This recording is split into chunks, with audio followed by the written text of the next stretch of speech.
승벌하십시오. 저는 사실 우리 소개한 대로 저는 중국에서 중국 선종을 연구했습니다. 그래서 오늘 법회는 중국 선종을 연구한 그 학생의 입장에서 고봉엄묘 스님을 주제로 제가 몇 말씀 드리겠습니다. 사실은 고봉엄묘 스님이라 그러면은 비유하면은 우리나라의 서산 스님과 비슷합니다. 서산 스님도 우리나라의 선불교를 거의 마무리시키고 다시 한 번 더 재창하시는 분입니다. 고봉 스님도 그런 스님의 비유를 할 수가 있습니다. 오늘의 이제 우리가 청강의 법회에 듣는 포인트는 뭡니까? 인도 불교가 중국에 들어와 가지고 재구성된다, 다시 태어난다는 것을 하나 염두에 두고, 그리고 또 하나는 불교는 그래도 수행을 토대로 한다. 그죠? 불교는 그래도 수행을 버리고 우리가 떠나서 살 수가 없는 게 우리 불교라는 것을 한번 짐작해 주시고, 그 다음에 하나는 이제 정말로 불교가 이 고봉엄묘 스님처럼 배관, 그야말로 문을 닫고 15년 동안을 산중에서 그 바위 밑에서 혼자 지냅니다. 혼자 지내도 좋을 정도로 불교가 정말 대단한가, 이걸 이 시간을 통해서 한번 되돌아 보면 되겠습니다. 그래서 되도록이면은 알아듣기 쉽게 하기 위해서 고봉엄묘 스님의 생애를 제가 좀 드라마틱하게 이렇게 이야기식으로 풀어가면서 그 속에 제가 공부하고 해온 그 선종 사상을 좀 넣고, 그 다음에 중국의 선원 이야기, 이제 우리나라 큰 스님들 오셔서 우리나라 선원 이야기도 좀 많이 들으셨죠. 중국의 선원 이야기도 그 속에 조금 넣어서 그렇게 법회를 이제 마치겠습니다. 우리 고봉 스님의 출생은 1238년 남송 때입니다. 남송 때고 어머니가 태몽을 꾼는데 태몽이 좀 남다릅니다. 어떤 스님이 배를 타고 오셔가지고 그 어머니 서씨에게 하룻밤 묵고 가면 안 되겠냐. 그래서 그럼 묵고 가시오. 이것이 이제 태몽이었다고 합니다. 그래서 그런지 어려서부터서 뭡니까? 앉아서 자선하기를 좋아하고, 스님이 오면은 따라서 이렇게 놀기를 좋아했답니다. 그런데 스님 따라 다니기를 좋아한 거죠, 이제. 이것이 인연이죠. 이렇게 좋은 곳에서 참 스님을 만나 태어나서 스님과 함께 이렇게 생활하는 인연을 짓게 됩니다. 그러다가 이제, 바로 이제 15살 되는 해에 이제 출가를 하게 됩니다. 출가는 이제 15살 되는 해에 이제 정자사라는 절을 통해서 이제 출가를 하는데, 스님은 이제 법주 스님을 이제 스님으로 이렇게 출가를 해서 삭파를 하고 비구계를 또 받고, 그 다음에 제일 처음에는 이제 교학을 공부합니다. 불교에서 교학을 공부한다 그러면은 그 당시에는, 지금도 그렇습니다만은, 공부를 좀 열심히 하는 사람은 교학 그러면은 뭡니까? 천태학입니다. 천태학이라고 하면은 상당히 불교에서는 실제로 우리 같은 사람도 로드맵이 필요할 정도로 방대합니다. 이걸 다 공부해낸다는 것은 상당히 어렵습니다. 그래서 어쩌면은 천태학을 공부한다 그러면 존경해드려야 됩니다. 천태학이라고 하면은 이제 수나라 때 문제가 양제를 시켜가지고 천태지 스님한테 그 당시 엄청난 교학이 발달되어 있었는데 그 교학을 집대성하라 그럽니다. 그것을 집대성해 가지고 하나도 빠짐없이 만들어 놓은 게 이 천태학입니다. 그러니까 얼마나 위진남북조 시대 때 융성했던 그 불교를 다 모아 놨으니까 얼마나 방대하겠습니까? 그래, 이걸 배우기란 참 어렵죠. 그렇지만 만약에 천태학을 배우고 나면은 이거는 틀림없는 불교의 정수를 교학적으로는 완벽하게 이해를 한다고 보면 됩니다. 예를 들어서 도신스님 같은 분들도 우리 사조 도신스님 있죠. 정말 훌륭하신데 무려 지계 천태학을 배운 지계 스님을 은사 스님으로 저 여산 대림사라는 그 산정 높이 올라가 가지고 그곳에 10년 동안을 천태학을 배웁니다. 천태학을 배웠기 때문에 뭡니까? 사조 도신이 될 수가 있는 겁니다. 도신 선사가 될 수 있는 겁니다. 왜냐하면 교학이 바탕이 됐다는 겁니다. 그래서 우리 고봉 스님도 그렇게 교학을 열심히 하고 나중에 이제 출가를 다시 한 번 더 이제 출가하는 마음으로 섭선을 하기 위해서 선을 하기 위해서 20세 때 이제 출가를 합니다. 이때 다시 정자사로 들어가서 이제 출가를 하는데 이 정자사는 어디에 있냐면은 이제 바로 항주 서호 부근에 있습니다. 아주 정자사 참 절이 좋았는데 이 절을 한번 우리 불자님들이 체크해 보려고 그러면은 제가 이렇게 만들어 놓은 사이트가 있습니다. 그 사이트에 들어가 보면은 이 고봉원묘 스님의 그 진년까지 잘 나와 있습니다. 진년까지 잘 나와 있습니다. 한번 들어가서 확인해 보시기를 바라고. 어쨌든 그 조원, 물 좋고 정자 좋은 곳에 가가지고 이제 원묘 스님은 이제 교를 공부했으니까 교를 버리고 이걸 우리 절집에서는 사교 입선이라 그러죠. 교를 버리고 이제 섭섬 선을 닦기 시작합니다. 선을 쭉 이렇게 20세 돼 가가지고는 이제 교를 버리고 선을 닦을 적에는 어떤 마음을 먹겠습니까? 이제 나는 이제 딱 한 번 마음을 정말 깨쳐봐야 되겠다 하고 3년 기한을 정하고 죽도록 이렇게 이제 정진을 합니다. 이것을 우리는 이제 결정지라 그러는데 이 결정지는 우리 가나선에서 다음 시간 정도 되면 제가 결정지가 어떤 뜻을 가지고 있는지 가나선과 묵조선을 비유하면서 한번 말씀드리는 시간이 있을 겁니다. 그래서 여기서는 마치고 어쨌든 3년 기한을 정하 열심히 공부를 다 하고 정진을 다 하고 3년 기한을 잘 보냅니다. 여기에서 이제 제가 이제 중국 교학하고 이렇게 좀 이렇게 며칠을 시킨다고 했으니까 하나 짚고 넘어야 될 게 있습니다. 뭐냐 하면은 바로 우리가 선종이라 그러면은 불교라 그러면은 가장 중시하는 게 뭔지 아시죠? 바로 한마디입니다. 뭐라 그럽니까? 마음을 깨쳐라 합니다. 이거 말고는 아무것도 없습니다. 마음을 깨쳐라. 마음을 깨쳐라. 마음을 깨쳐라고 이렇게 큰 스님들이 누누이 이야기를 하고 있습니다. 그런데 여기에 문제가 하나 있습니다. 무슨 문제가 있냐면은 우리 부처님께서는 뭘 주장하셨죠? 잘 아시죠? 우리 부처님께서는 무아를 주장하십니다. 무아라고 하는 것은 내가 없는 겁니다. 내가 없는 겁니다. 내가 없는데 어떻게 마음을 깨칠 수 있냐 이 말이죠. 무아이기 때문에 내가 없기 때문에 모든 삼라만상이 모두 다 사라집니다. 내가 없는데 뭐가 존재하겠습니까? 이렇게 보는 것을 우리가 제법이 공했다고 보는 것을 우리는 반야라 그러죠. 그죠? 이 반야마저도 나중에는 공해버립니다. 없어져 버립니다. 그래서 불교는 무아의 종교고 공의 종교입니다. 그래서 어쩌면은 우리 불교를 진리가 있다고 딱 한마디 말을 한다면은 제1의 제라 그래가지고 무아를 바탕으로 한 공이라고 말할 수 있습니다. 공. 그렇지만 이렇게 공이라고 단정 지어서 말을 하면은 또 틀립니다. 그것은 또 다음 시간 정도 되면 또 제가 부연을 시켜드리겠습니다. 어쨌든 여기에서 이제 중국의 사람들하고 인도 사람들하고 생각이 사고가 좀 다릅니다. 예를 들어 인도 사람들은 이렇습니다. 그래 뭐하라. 그러면 인도 사람들은 그래 받아들입니다. 그래 뭐하라. 모든 것이 공하다 그러더라. 그런 줄 알고 살면 돼. 이렇게 가지만은 중국 사람들의 사고는 안 그렇습니다. 만약에 무아라 그러면은 무아를 확인하고자 하는 마음이 있습니다.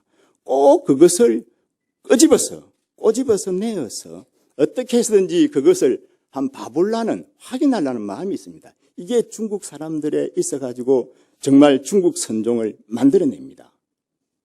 그래 이 이야기는 이제 우리 길장의 삼론 해녀의 입장에서 보면 이 이야기가 잘 드러납니다. 실제로 무하라 그러면 어떻습니까? 문제는 무한데, 무하라 그러면은 12초로 인식되는 모든 주관과 객관으로 일어나는 모든 세계가 다 내가 없다. 내가 없다는 겁니다. 잘 아시죠? 이것은 많이 들어서 잘 아는데 어쨌든 내가 없다는 겁니다. 사실 만약 내가 없다면은 이제 만약 없다를 존재를 해놓고 이제 길장 스님의 입장을 돌아가면 것입니다. 만약에 내가 없다 그러면은 이거는 뭡니까? 내가 없다는 것은 상일성이 없다. 우리가 상일성이라 그러면은 항상 하는 거 있죠. 항상 유지되고 있는 거. 계속 유지되고 있어야만이 내가 있는 건데 계속 내가 유지되고 있지 않다는 겁니다. 오늘 묵은 마감이 어떻습니까? 내일 되면 바뀌죠. 하룻밤만 자고 나도 몇 분을 바뀐다 그러잖아요. 그러니까 내가 없는 겁니다, 결국에는. 만약에 내가 없다는 이 전제 상황에서는 정말 중국 사람들이 사고가 아니면은 뭡니까? 이 내가 있는 그 마음을 실체를 끌어낼 수가 없습니다. 그리고 내가 없다는 것은 상일성이 없고 그다음에 주체성이 없다는 겁니다. 주체성이라는 거, 주제성. 주제성이라고 하는 것은 무엇입니까? 내가 있다는 것, 내 거라고 하는 것이 만약 여기에 이게 내 거라 그러면 어떻습니까? 내가 너한테 줄 수가 있습니다. 이건 내 겁니다. 그죠? 내 거는 너에게 줄 수가 있습니다. 이걸 우리는 이제 주제성이라고 그러죠. 우리는 일반적으로 주제성을 가지고 있지 않습니다. 그래서 무아인 겁니다. 왜냐하면은 내 몸을 남한테 줄 수가 없고 내 마음대로 뜻대로 내 몸을 할 수가 없습니다. 저는 엊그저께 배가 좀 많이 아팠습니다. 배가 아파가지고 고생을 좀 했는데 이거 내 마음대로 하면 어떻겠습니까? 싹 주물러가지고 그만 나사버리면 됩니다. 이게 주물땅 하면 되는데 이 내 마음대로 안 되는 겁니다. 이게 내가. 그래서 주제성이 없다는 겁니다. 그렇지만 계속 내가 없다는 것을 계속 반복을 한다 보면은 반복 내가 없다. 내가 없다를 계속 반복하는 순간 뭔가가 내가 없다는 것을 뭔가가 말하고 있는 각성하고 있는 느낌이 듭니다. 이걸 뭐라 그러는지 압니까? 저는 영어를 잘 못합니다만서도 이걸 awareness라 그래가지고 이걸 각성이라 그럽니다. 내가 없다고 부정을 하고 있는 가운데 뭔가가 있어서 부정하고 있는 거거든요. 이것을 각성이라 그러고 이것을 우리는 일러서 마음의 실마리를 이렇게 만들어냅니다. 그러니까 부처님께서는 무아라고 했는데 그 무아를 계속 하다 보면 무아를 부정하는 것 같은 그 어떤 것. 그것이 결국에는 각성. 그것이 뭔가가 아니냐. 그래서 무아를 딱 엎어놓고 보면은 진화라는 게 있는 것 같은 느낌이 들거든요. 무아라고 말한 것은 진화가 있는 것 같다고 우리가 생각할 수가 있습니다. 이걸 또 한 걸음 나와가지고 우리가 자성이라고 하잖아요. 우리 불교에서는 무자성이라고 합니다. 반야라 그러면은 이 자성이 절대적으로 공한 것을 보는 것을 자성이고 중국 선종이 또 자성을 얻어서 깨쳐서 갠성 성불이잖아요. 이 자성 또한 마찬가지입니다. 자성이 없다 계속 없다를 강하게 부정하다 보면은 뭡니까? 강한 부정은 뭡니까? 절대 긍정을 반드시 끌고 옵니다. 이건 뭐가 있는 것 같아. 이 자성이 없다고 하는 것은 자성을 찾아라. 자성이 있으니까 확인 해봐라. 이렇게 말한 것이 아닌가. 이렇게 중국 사람들은 정의를 내립니다. 그래서 길장 스님은 그래버리죠. 리사고 절백대라 그래가지고 본래 부처님 말씀은 사구는 우리가 말하는 삼단 논법처럼 해결의 말씀, 변정법처럼 정반합을 계속 반복하고 있습니다. 정이 있으면은 반이 나오고 이쪽 편이 있으면 이쪽 편이 나오고 다시 합쳐가지고 또 만들어내면 또 반이 나오고 계속 이게 반복입니다. 이게 부처님 법의 그 사구입니다. 그 다음에 백비라 그래가지고 무조건 부숴야 됩니다. 부처님 법은 무조건 부수는 겁니다. 무조건 깨트리고 또 깨트리고 부숴야 나중에 진짜가 나온다는 겁니다. 진짜가 나올 때까지 이것을 백비라 그럽니다. 이것이 길장 스님은 정리를 딱 해버리죠. 이사고 절백비야. 딱 보니까 뚜렷한 것이 있고 절백비라가 백비가 아니라는 것을 전부 부정하고 나니까 뭔가가 있더라. 이것이 이제 우리가 일종의 마음의 어떤 실체, 실마리를 이렇게 드러냅니다. 여기에서 이제 이걸 한번 짚어놓고 다음 이야기로 넘어가겠습니다. 이래가지고 이제 22살 때쯤 오면은 다시 당교 묘른이라는 큰 스님을 만납니다. 큰 스님을 만나서 이제 하두를 하나 얻습니다. 그 하두는 네 어디서 왔다가 어디서 가는고, 태어날 적에는 어디서 왔다가 어디서 태어났고, 또 죽을 적에는 어디로 가는가. 그래서 이 하두를 받고 열심히 심식을 읽고 이제 공부를 하다가 23살 때 자기의 법을 이은 서람, 자기가 법을 이은 서람 조금 스님을 만나게 됩니다. 조금 스님 와서 보니까 정자사시 일어나는 일입니다. 와서 보니까 좀 이게 공부를 좀 하고 있거든. 그래서 우리 불교 하두 중에 또 제일 가난 하두가 뭔지 알죠? 이게 또 시심하고 무자가 있는데 무자를 탁 던져줍니다. 네 무자 해라 탁 던져줬는데 이 고봉 스님의 무자 하두가 열심히 하고 있는데도 잘 안 됐던 모양이라. 그래서 무자 하두를 열심히 하고 있는데 그 스님 전에 딱 가면 스님이 말을 하나 딱 물어봅니다. 물어보는데 뭘 물어보냐 하면은 이제 네 시체를 끌고 다니는 놈이 뭐고? 누구? 하고 묻는 겁니다. 네 시체를 끌고 다니는 놈이 뭐고? 물어보면서 답도 하기 전에 계속 그냥 몽둥이로 팬다 해놨습니다. 계속 패는 겁니다. 그렇게 세월을 하다가 이제 우리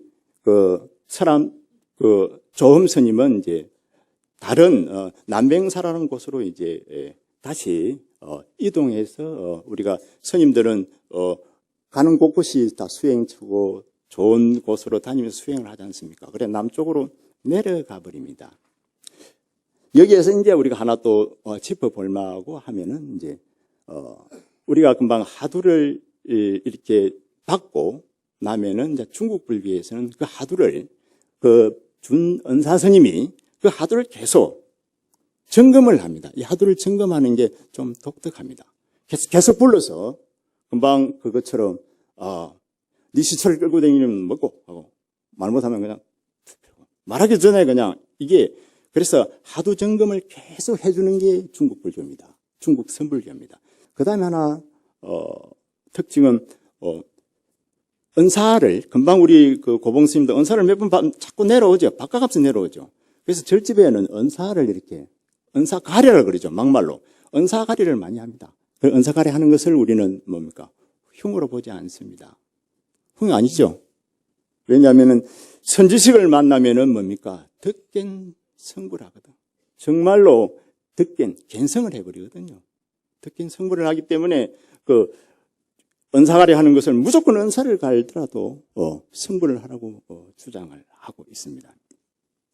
그 다음에 이제 24살 때 와가지고 이제 은사 스님은 어디로 갔습니까? 저 남맹사라는 곳으로 다시 수행처를 찾아서 갔고, 사실은 이때 우리 고봉 스님도 은사 스님을 따라서 참 가고 싶었는데 못 갔습니다. 다른 곳으로 정진을 하라고 하게 됩니다. 거기가 이제 갱산사입니다. 갱산사라는 것은 우리가 말하는 대종고 스님이 머물렀던 그 아주 이름 있는 절이죠. 그 갱산사로 가가지고 정진을 하는데 정진 잘 되겠습니까? 처음에는 정진이 안 되는 거예요. 왜냐하면 참 은사 스님 따라가야 되는데 이 따라가지 못한 그 마음 어떠겠어요? 그래가지고 대충 이렇게 하고 한 보름을 지냈는데 갑자기 꿈에 옛날에 당교묘론이라는 스님이 자기에게 주었던 그 하주, 우리가 말하면 하두, 그 하두가 갑자기 이제 생각이 나는 겁니다. 그 하두가 뭐냐면은 만법기 일기하철하게 가지고 만법은 하나로 돌아가는데 그 하나는 어디로 가는가? 이것이 갑자기 생각나는데 그때 우리가 말하는 말로 꽂힌다고 그랬습니다. 그냥 하두가 탁 꽂혀버린 겁니다. 이때 대어정, 대삼매에 이제 들게 됩니다. 그래서 하두 공부는 뭡니까? 이제 어정이 많이 중요하죠. 이거는 또 다음 시간 정도 되면 제가 한번 부연을 설명하겠습니다. 근데 제가 중국 선언에 이렇게 가보면은요, 중국 선언에 가보면은, 중국말 한번 해도 돼요? 재밌습니다. 이 하도에 관한 이야기인데, 딱 이렇습니다. 샤오이, 샤오, 따이, 따우. 이 말은 상당히 가슴을 찌릅니다. 샤오이, 샤오, 따이, 따우. 이 말을 계속 해줍니다. 왜냐면, 조금 의심하면은, 조금 깨닫고, 많이 의심하면은, 많이 깨닫는 것 같다. 많이 고치면은, 본능이 크다는 거죠. 그리고, 이거는 뭐냐면, 아무 의심도 안 하면은, 깨달은 데 없다. 평생 닦아도 끝이다. 이걸 기전에 엄청나게 일러줍니다. 어쨌든, 우리 고봉스님이 이때 탁 꽂혀가지고, 6일 만에 뭡니까? 마음이 탁 열립니다. 그 소림길에, 소림인 달마 스님 길날에, 그 스님들 따라서 부도탑에 인사하러 갔다가, 그 진영에 걸려있는, 그러니까 용맹정진을 하다가 갑자기 이제, 용맹정진을 하다 보면은 모든 마음이 하나에 다 쏠려 있습니다. 그래서 남들이 밥 먹으러 가면 따라 밥 먹으러 가는 그런 상황입니다.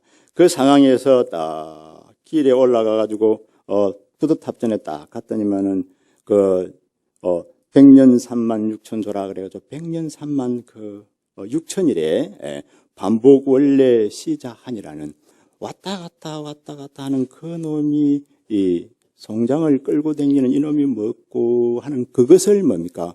이 자리에서 이제 알아차리게 됩니다. 이건 본래 이것이 뭐냐면은 자기 은사 스님한테 23살 때 항상 몽둥이를 맞았죠. 그죠?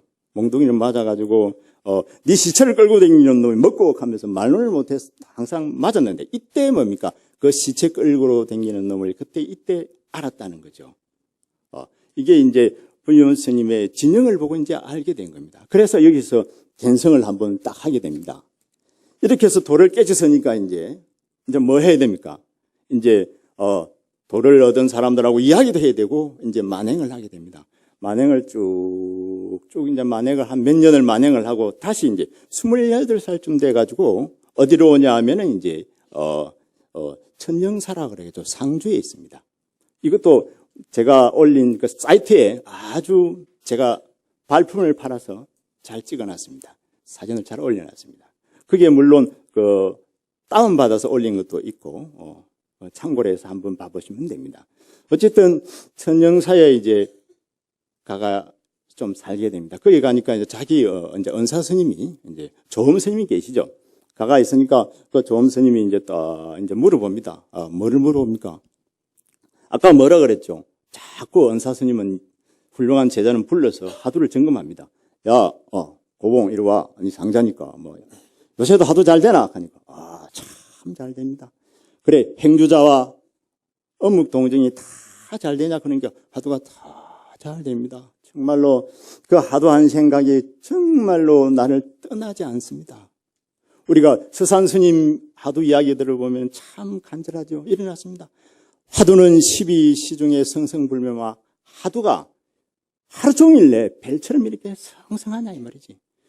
대인접하시에 무간담마. 사람하고 이야기를 하더라도 그 하두가 놓쳐지지 않느냐고 간절히 묻고 있습니다. 그것처럼 은사 스님이 그렇게 이제 하두에게서 물으니까 자신 있게 대답을 딱 하고 있습니다.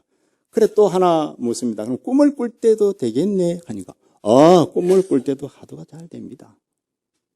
그러면은 다시 한 번 더 묻습니다. 그럼 꿈을 안 꿀 때는 어떻느냐 물어보니까 여기에 뭡니까? 그만 낙처를 잃습니다. 꿈을 안 꿀 적에는 어떻습니까? 주체가 없어져 버린 겁니다. 기차 대상이 있을 적에는 내가 있었는데 대상이 무너지니까 내가 무너지고 없는 겁니다. 이때 한 번 더 막혀버립니다. 하늘이 노랗죠. 열심히 공부했는데 내가 뭐 좀 된 줄 알았는데 다시 막혀버립니다. 여기에서 다시 이제 본인은 이제 다시 공부할 결심을 합니다. 그래 그 은사 스님이 이렇게 이야기하죠. 정말로 네가 깊은 잠을 잘 적에 네 주인공이 어디에 있는가를 생각해라. 아침에 이제부터서는 너는 밥만 먹고 부처님 공부도 하지 말고 먹고 놀아라 그럽니다. 참 좋죠? 먹고 놀아라. 아무것도 하지 말고 먹고 놀아라. 먹고 놀고 또 먹고 놀고 배고프면 밥 먹고 화장실 갔다 면 화장실 가고 잠잘 때 되면 잠자고. 다만 아침에 일어날 적에 뭐라 그런가? 일어날 적에 저는 그렇게 말을 있습니다. 정신 차려. 아침에 눈을 뜨는 순간 정신 차려. 뭐 차려야 됩니까? 금방 그 은사 스님이 했던 이야기. 주인공이 꿈을 안 꿀 적에 그 주인공이 어디 있었던가를, 내가 깊은 잠 속에 들어있을 적에 그 주인공이 어디 있었던가를 바로 체크하라는 겁니다. 그래, 그것 때문에, 그 주인공 때문에, 그 일착자 때문에 이제 다시 용수산으로 이제 들어갑니다. 여기에서 이제 그 우리가 말하는 그 주인공, 이 주인공 이야기를 조금 해야 되죠. 이 주인공은 어떻습니까? 저는 주인공이라는 말을 참 들으면은 가슴이 참 설렙니다. 주인공. 뭔가 모르게 가슴을 많이 설레게 합니다. 주인공. 그래, 이것 때문인데, 바로 이건데, 그래서 가슴이 많이 설렙니다. 그래서 그 남조시대 때 부대사라는 큰 스님은 이제 그 남조시대 때 그 3대사 한 사람인데, 그중 이제 달마도 들어가고 이게 이제 다 보좌상도 들어갑니다. 어쨌든 이 부대사라는 스님은 그래놨습니다. 참 이 주인공을 잘 읊어놨습니다. 어떻게 읊어놨냐 하면은, 야야 폭을맨 자조항공기라, 내가 밤마다 그 주인공을 안고 잔다는 거라. 불면 부처님을 안고 자는데 그것이 주인공이라. 야야 폭을맨 기자한 선수. 그러면 일어날 적에는 또 같이 일어나고, 그 다음에 아침마다 같이 일어나고, 또 오금에 같이 가고, 또 말하고, 침묵함에 같이 한다는 겁니다. 정말로 서모불상이라 여시승상사라. 정말 터럭만큼도 주인공이 나를 떠나지 않는다는 겁니다. 그래서 마치 그림자와 같이 이제 따른다는 이야기입니다. 이것을 알고자 할진대는 뭡니까? 바로 욕식불거쳐. 만약 이것을 알고자 한다면은 바로 이 지금 이 순간이라고 이렇게 이제 부대에서는 잘 이야기해놓고 있습니다. 어쨌든 이 주인공은 우리가 말하는 우리 절집에서는 이제 이거 불성이라 그러고, 그죠? 불자성이라 그러고, 해능스님은 불자성. 그래서 불성, 자성 다 같은 말입니다. 어쨌든 이 불성에 대해서 우리가 한 번 더 이렇게 짚고 넘어가면은, 이 불성은 인도의 불성과 중국에 와서의 불성이 다릅니다. 제가 처음에 말씀을 드렸듯이 불성이 뭡니까? 배나한다고 그랬습니다. 그죠? 배나를 얻어서 성립합니다. 우리나라에 옛날에 김일운이라는 어떤 분이 쓴 책을 내보니까 진리라고 하는 것은 배나를 얻어서 성립한다는 말. 그 말은 참 맹답이더라고. 어쨌든 이 불성도 이렇게 배나를 합니다. 인도에서는 불성이라 그러면은 뭡니까? 부다타라 그래가지고 우리가 잘 알죠? 부처가 될 가능성인데, 중국의 불성은 어떤 불성이냐면은 이미 부처가 되어버린 불성을 이야기합니다. 비유를 하자면 저는 이렇게 이야기합니다. 제 직업이 뭔지 압니까? 내가 어제도 물어봤는데, 제 직업이 뭔가 스님입니다. 나는 내 직업이 스님인 줄 몰랐어요.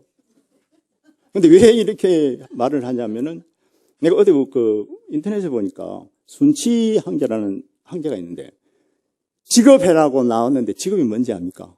황제더라고, 황제. 나도 직업이 나중에 기록을 하면은 스님으로 되겠구나. 그래서 내가 지금 하고자 하는 말은 내 직업을 이야기하자는 것이 아니고 스님에 대해서 이야기하자는 겁니다. 그 불성. 예, 비유하고 있으니까. 내가 스님이라고 하는 것. 그럼 나는 스님입니다. 그죠? 근데 우리 불자님들은 뭡니까? 그냥 불자님이죠. 근데 불자님들도 스님이 될 가능성을 가지고 있죠. 근데 되게 좀 어렵죠.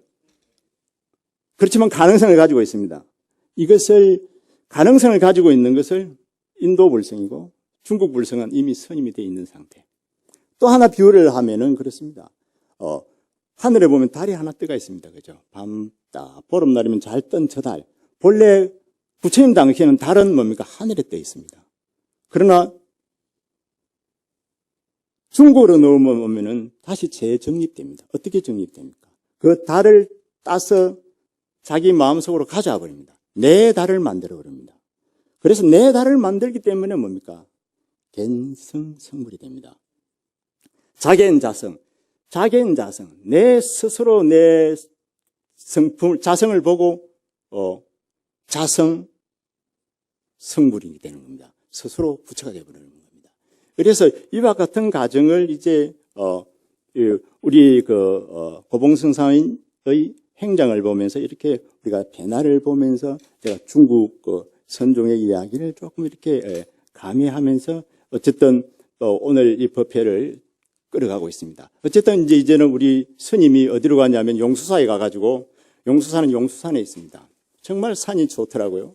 그 산에 가가지고 다시 뭡니까? 어쩝니까? 아까 뭡니까? 안심인명처.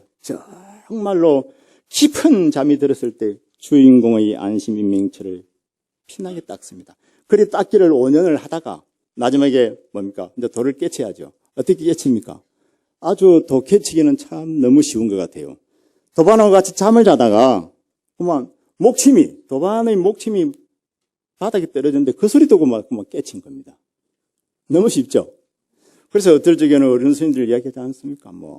세수하다가 코 만지다가 도 깨치고, 그 개울 하나 건너다가 겨울에 물 흘러가는 그 물에 자기 그림자가 비친 걸 보고 툭툭 사무치기만 하면 이렇게 이제 깨치는 겁니다. 이때가 34살 때입니다. 어쨌든 지금도 우리가 말하는 이 갠성성불이라고 하는 것은 이와 같이 이제 중국에서는 이와 같이 참 정말로 아주 심도 있게 주장을 하는 것이 인도에서는 그 마음의 자리가 부정되었는데 중국에는 그 마음의 자리를 만들어서 그것을 계속 끌고 나오고 있습니다. 그래 지금 이 불성의 자리를 가장 잘 정리하고 있는 우리 역사 속의 인물은 우리 축도생이라는 큰 스님입니다. 저는 축도생 스님을 아주 천재라고 이렇게 마음속에 새기고 있는데 이게 이제 중국 불성론이 이제 바로 대두되고 완전히 정립이 됩니다.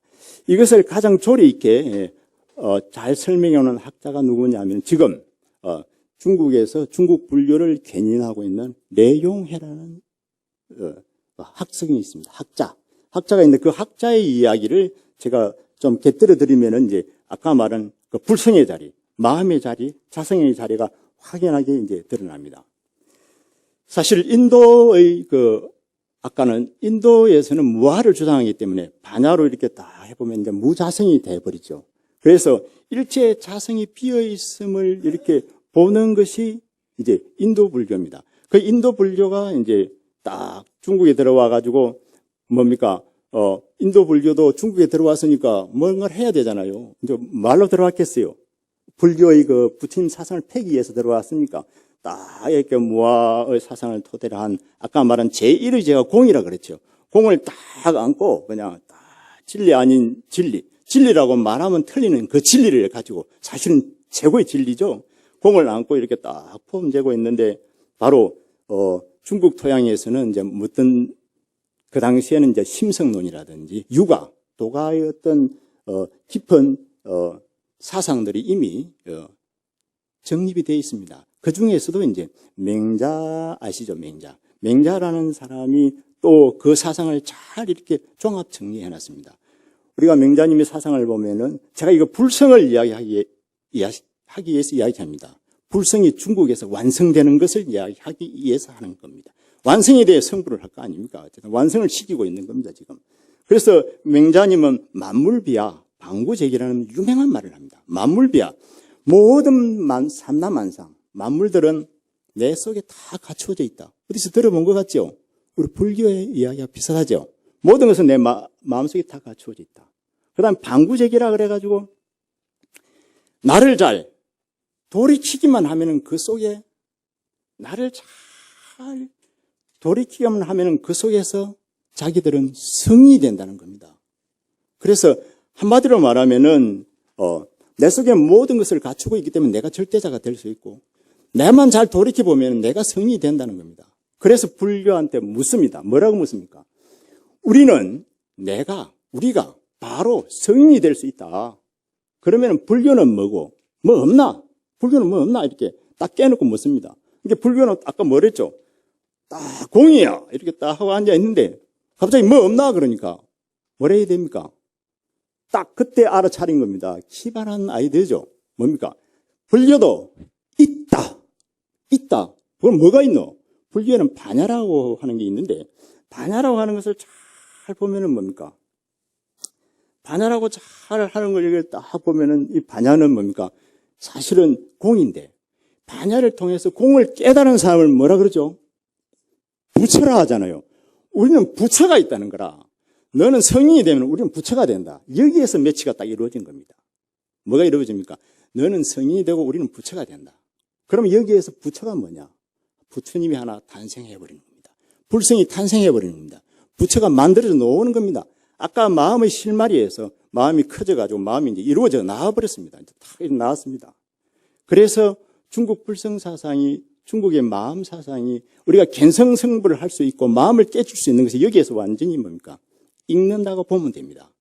그래서 자세히 딱 알고 보니까 정말로 이 마음이라고 하는 것은 이제 사실은 우리 불교에서도 부처가 되기 때문에 마음의 존재를 이렇게 완전히 부각시켜서 딱 내놓고 나다 보니까 정리를 딱 해보면은 뭡니까? 결국에는 인도의 불성이 중국의 맹자님의 사상하고 플러스 돼가지고 중국의 불성으로 태어나야 됩니다. 그래서 재구성된다 그랬죠. 그래서 재구성돼가지고 나옵니다. 이것을 이제 라이용해라는 그 학자는 이걸 논리정연하게 그 논문에다가 기고를 하고 있습니다. 이것은 다음에 또 제가 좀 더 설명드릴 부분이 있습니다. 인연이 되면은. 그래서 이 견성성불은 여기에서 이제 견성성불의 토대가 완전하게 이제 이루어지고 우리가 아까 말한 우리 그 고봉스님이 도를 깨쳤다면 이렇게 완벽한 견성성불의 그 부처님의 토대에 의해서 이제 바로 부처님이 있다는 전제하에서 도를 깨치고 나면은 다시 그 부처님을 버림으로써 부처님을 없애버림으로 해서 다시 부처님의 무아로 절대로 돌아간다 생각하면은 답은 정확합니다. 답은 정확합니다. 어째서 이렇게 해서 도를 딱 이제 깨치고 나니 이제 완벽한 도를 얻어서 우리 고봉스님은 이제 정말로 이제 일가를 이루었으니까 어째야 됩니까? 이제 접인 중생을 합니다. 중생을 이렇게 다 대접하고는 제접하기를 몇 년을 합니다. 그 이제 쌍계산 쌍계사 그게 아니고 고봉선사라고 있는데 참 절이 좋습니다. 절이 참 좋아요.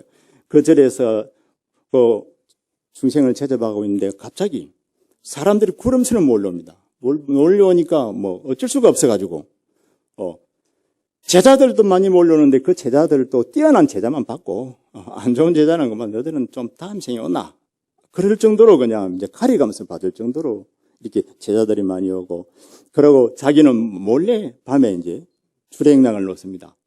출행을 놓는데 어디로 가냐면 이제 자기가 평생 여생을 마치는 서천목산이라는 산으로 갑니다. 서천목산. 서천목산도 항주에 가면은 우리 불자님들 많이 가봤을 거예요. 서천목산 굉장히 아름답습니다. 굉장히 그냥 아름다리 이런 나무들이 많고 그 서천목산 우리 고봉스님이 계셨다는 그 사자암 밑에 사자굴 이게 사자입이라고 해놨던데 거기에는 가보면은 정말로 고봉스님이 그게 수행할 적에는 밑에 사람들이 혹시나 성가시기 할까 싶어가지고 시자도 안 두고 혼자만 거기 앉아서 딱 정진을 하고 혹시 사람들이 올까 싶으면은 어쩝니까? 그 사다리를 놔야만이 이제 그 사자 입 있는 데로 올라오시는데 그 사다리 마저 드러내버리는 겁니다. 그 정도로 이렇게 정진을 열심히 하고 어떨 적에는 눈이 와가지고 산을 덮어버리면 사람들이 생각하기를 한 달 동안 발길이 다 끊어져 버리면 어찌해야 됩니까? 사람들이 저 스님 우리 스님 굶어 죽었을 것이라고도 열반했을 것이라고 생각하는데 한 달 뒤에 올라가 보면은 고고정령이 앉아 계신다는 겁니다. 그렇게 이제 대단하신 분이 우리 이 고봉스님이라. 그렇게 해서 고봉스님은 이제 여생을 그 15년 동안 그곳에서 서천목산에서 지내면서 1295년에 이제 앉아서 입증하시게, 인멸하시게 됩니다. 되면서 자기의 몸은 그 사자, 그 입속에, 사자 굴 속에 그대로 탑을 만들어라 그러죠. 부도를 만들어라 합니다. 그래서 지금도 가면은 제가 그 사이트에 보면은 사진까지 잘 올려놨습니다. 보면은 사진을 딱 찍어놔서 거기에 이제 우리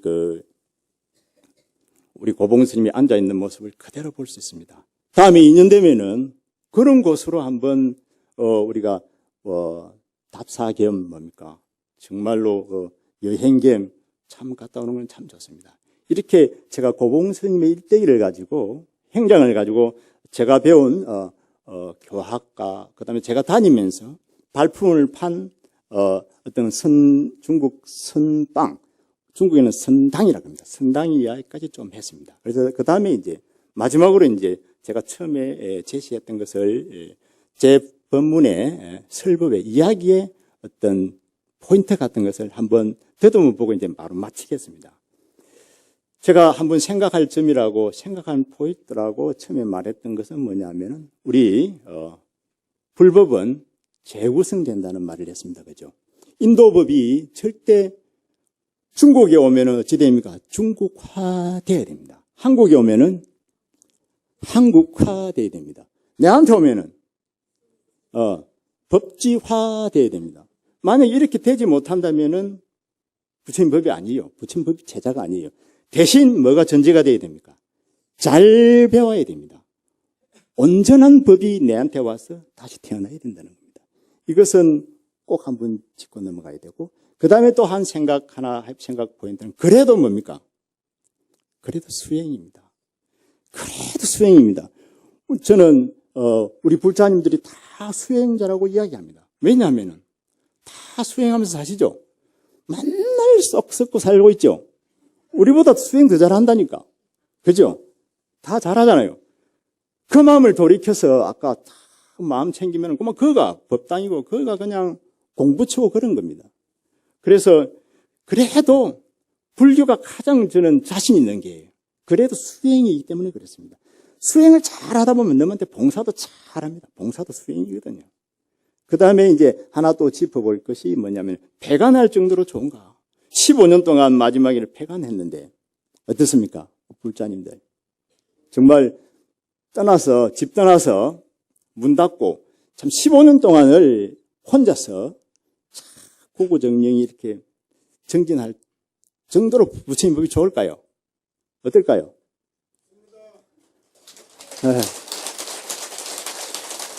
이 마지막 폐간은 바로 뭡니까? 우리 불자님들의 몫입니다. 왜냐하면 본인이 확인해야 됩니다. 우리 부처님께서는 절대로 한 번도 내 법이 진리라고 말해 놓은 부분은 한 군데도 없습니다. 이것이 진리다. 이것만 믿어. 이것이 하나도 없습니다. 왜냐하면 진리랄 게 없기 때문입니다. 제1위 의제가 공이라고 이야기했죠. 그것마저도 공해버리기 때문에 그렇습니다. 그래서 결국에는 정진으로 가고 수행으로 가는 겁니다. 그리고 우리 불자님들도 항상 고봉 스님의 그 일대기를 보면서 항상 부처님 법을 잘 배워서 내가 재구성해서 내가 쓸 수 있어야 되고, 그래도 집에서 수행하고 아침에 정진하는 모습을 우리 가족들한테 다 보여줘야 되고, 그래야 부처님 법이 살아납니다. 그래야만이 마지막에는 정말로 폐간해도 좋은지 이것은 우리의 몫으로 돌리기를 부탁드립니다. 예, 성불하십시오.